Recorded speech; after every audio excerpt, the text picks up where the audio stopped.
సింగరేణి ఎన్నికల్లో తమ అనుబంధ సంఘం ఐఎన్టీయూసీ గెలుస్తుందని ధీమా వ్యక్తం చేశారు అశ్వారావుపేట కాంగ్రెస్ ఎమ్మెల్యే జారే ఆదినారాయణ. కాంగ్రెస్ ఇచ్చిన హామీలను నెరవేరుస్తుందని అన్నారు. టీబీజీ కేసు విస్మరించిన హామీలను అమలు చేస్తామంటున్న ఎమ్మెల్యే జారే ఆదినారాయణతో ఖదీర్ ఫేస్ టు ఫేస్. వ్యాప్తంగా ఉదయం 7 గంటల నుంచి పోలింగ్ ప్రక్రియ జరుగుతూ ఉంది. సాయంత్రం 5 గంటల వరకు ఈ ప్రక్రియ కొనసాగుతూ ఉంది. 5 గంటల తర్వాత అన్ని బ్యాలెట్ బాక్సులను తీసుకొచ్చిన తర్వాత 7 గంటల నుంచి కౌంటింగ్ ప్రక్రియ అనేది ప్రారంభమవుతూ ఉంది. మొత్తంగా 11 ఏరియాలో చూసుకున్నట్లయితే 39,773 ఓట్లు నమోదు కానున్నాయి. ఈ సందర్భంగా చూసుకున్నట్లయితే ఖమ్మం జిల్లా వ్యాప్తంగా 4 మైన్స్లలో ఇల్లందు, అదేవిధంగా సత్తుపల్లి, మణుగూరు, కొత్తగూడెం ప్రాంతంలో ఈరోజు అన్ని పార్టీలు కూడా చాలా ప్రతిష్టాత్మకంగా తీసుకొని ఖచ్చితంగా ఈ కార్మిక సంఘం ఎన్నికల్లో గెలుపొందాలని చెప్పేసి భావిస్తున్న పరిస్థితి కనిపిస్తూ ఉంది. అయితే ఇప్పటికే చూసుకున్నట్లయితే ఏఐటీయూసీ మరియు ఐఎన్టీయూసీల మధ్యన తీవ్ర పోటీ అనేది నెలకొని ఉంది. అయితే టీబీజీ కేసు కేవలం నామమాత్రమైన పోటీని ఇక్కడ కనబరుస్తున్న పరిస్థితి కనిపిస్తూ ఉంది. అయితే ఇప్పటికే చూసుకుంటే దాదాపుగా ఒక 40% ఓటింగ్ నమోదైనట్టుగా తెలుస్తూ ఉంది. అయితే మనం ప్రస్తుతం ప్రచారానికి వచ్చిన అశ్వారావుపేట ఎమ్మెల్యే జారే ఆదినారాయణ ఉన్నారు, వారితో మాట్లాడే ప్రయత్నం చేద్దాం. అన్న, ఈరోజు ప్రచారం చేస్తున్నారు కదా, ప్రచారంలో ఎటువంటి రెస్పాన్స్ లభిస్తుంది? నా ప్రచారం నిన్నటి వరకే ప్రచారం.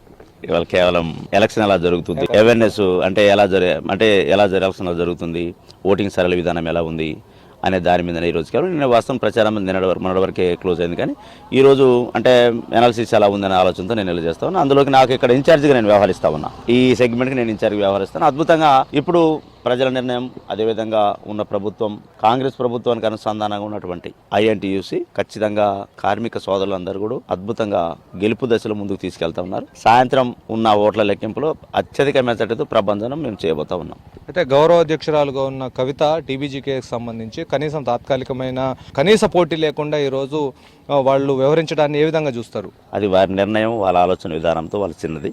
కానీ వాళ్ళ నిర్ణయాన్ని మేమే తోచిపుచ్చేది ఏముండదు. వాళ్ళ నిర్ణయం, వాళ్ళ ఆలోచన విధానం, వాళ్ళు ఎలా అంటే వాళ్ళు వెళ్ళగలుగుతారు. కానీ మా పక్షాన కార్మిక సోదరులు మా పక్షాన ఉన్నారని చెప్పేసి మేము భావిస్తూ ఉన్నాం. అయితే ఒకవైపు చూస్తే పార్లమెంట్ ఎన్నికలు కూడా రానున్నాయి, ఒకవైపు కాంగ్రెస్ పార్టీ రాష్ట్రంలో అధికారంలోకి వచ్చింది. అయితే ఈ ఎన్నికలు సింగరేణి కార్మికుల ఎన్నికలు కూడా ప్రభావం పడతాయని చెప్పేసి టీబీజీ కేసు ఎన్నిక తగ్గిందన్నారా, లేకపోతే దీన్ని మీరే విధంగా ప్రతిష్టాత్మకంగా తీసుకున్నారు? అద్భుతంగా రేపు కేంద్రంలో వచ్చేది కాంగ్రెస్ ప్రభుత్వం. రాష్ట్రంలో ఎలాగైతే కాంగ్రెస్ ప్రభుత్వం రాదని నిమ్మకి నీరెత్తినట్టుగా మమ్మల్ని వ్యతిరేకంగా వ్యవహరించారు. ప్రజల నిర్ణయం, ప్రజల ఆశీర్వచనం ఖచ్చితంగా కాంగ్రెస్ వైపు ఉండటం వల్ల నేడు కాంగ్రెస్ ప్రభుత్వ ఏర్పాటుకు నేను నాంది పలికిన సందర్భం. అదేవిధంగా కేంద్రంలో కూడా రాబోయేది కూడా కాంగ్రెస్ ప్రభుత్వమే. దీనికి ఎట్టి పరిస్థితుల్లో వెనక్కి తగ్గేది ప్రజలు కూడా నిర్ణయించబోతున్నారు. వాళ్ళందరూ ఆశీర్వాదం ఉండబోతా ఉన్నాయి. గతంలో టీబీజీ కేసు విస్మరించిన హామీలను మీరు ఏ విధంగా నెరవేరుస్తారని చెప్పి హామీ ఇచ్చారు? మేము కాంగ్రెస్ ప్రభుత్వంగా మాటిస్తే మడమ తిప్పనటువంటి ప్రభుత్వం కాంగ్రెస్ ప్రభుత్వం. మన పెద్దల గౌరవనీయులు పొంగులేటి శ్రీనివాసరెడ్డి గారు మంత్రివర్యులు వచ్చిన తర్వాత ఏదైతే కార్మిక సోదరులు కోరుకుంటారు, ఇచ్చినటువంటి హామీ 6 గ్యారంటీ పథకాలు తూచ తప్పకుండా పాటించే విధంగా ముందుకెళ్లబోతా ఉంది కాంగ్రెస్ ప్రభుత్వం. మొన్ననే పెద్దల గౌరవనీయులు పొంగులేటి శ్రీనివాసరెడ్డి గారు వచ్చి కూడా మళ్ళీ 250 గజాలకి ఇంటి స్థలం, అదేవిధంగా 20 లక్షల వడ్డీ లేని రుణంతో ఇంటి నిర్మాణానికి, అధునాతనమైనటువంటి హాస్పిటాలిటీ నిర్మాణం, అదేవిధంగా ఏదైతే కారుణ్య నియామకాలు, ఇవన్నీ కూడా మంచిగా కార్మికులందరూ కూడా ఈరోజు దాన్ని హర్షం వ్యక్తం చేస్తూ ఉన్నారు. అదే కాంగ్రెస్ ప్రభుత్వం వస్తే మన బతుకులు బాగుపడతాయనే ఆలోచనతో, అదేవిధంగా సింగరేణి సంస్థ కూడా ప్రజెంట్ నష్టాల్లో ఉంది. ఈ నష్టాల్లో ఉన్నటువంటి ఏదైతే ఇప్పుడు సింగరేణి వ్యవస్థ ఉందో దీన్ని లాభాల బాటకు తీసుకెళ్ళాలంటే కేవలం కాంగ్రెస్ వల్ల సాధ్యమైతే, ఐఎన్టీసీ సాధ్యమైంది అని చెప్పేసి ఈరోజు అందరూ భావిస్తూ ఉన్నారు. ప్రధానంగా సింగరేణి కార్మికుల నుంచి మీ దృష్టికి వచ్చిన సమస్యలు ఏంటి? నాకు వచ్చిన ప్రధానమైనటువంటి ఏదైతే హాస్పిటాలిటీ, అధునాతన హాస్పిటల్కి వెళ్ళటం వల్ల చాలా మంది కూడా కార్మికులు ఏదైనా అనారోగ్యం బారిన ఇబ్బంది పడుతున్నది ఒకటి నాకు ప్రధానంగా వచ్చినది.